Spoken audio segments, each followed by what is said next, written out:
The parents of a Bristol University student were back in court today, hoping to try and change the way universities are expected to look after their students.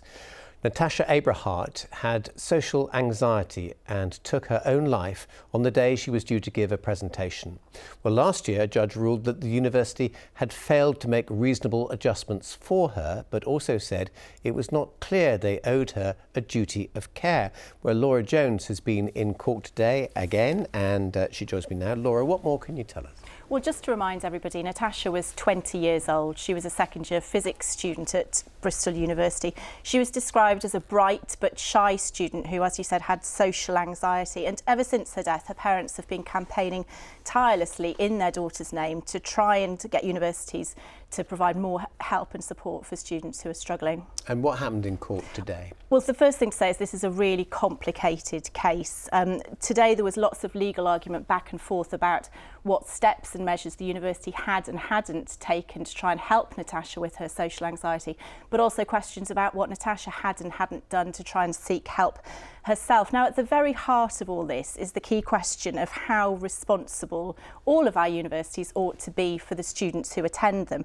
Now, universities say they already have something called a general duty of care, but Natasha's parents want to see that go further. They want something called a statutory duty of care, similar to the one that employers have towards their employees. And they argue that that would lead to better care for students across the country. So, Laura, if I've got this right, if you work at the university as a professor or as a cleaner, the university has a duty of care towards you, but not necessarily to the same extent if you're a student. So I'm wondering what they've been saying today.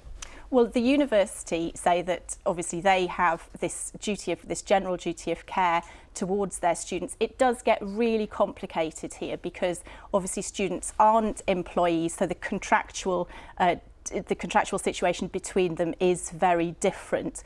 However, they argue that they do look after their students as well as they can and as well as they need to under these current rules. And what if the parents win this case? What changes might happen on campus?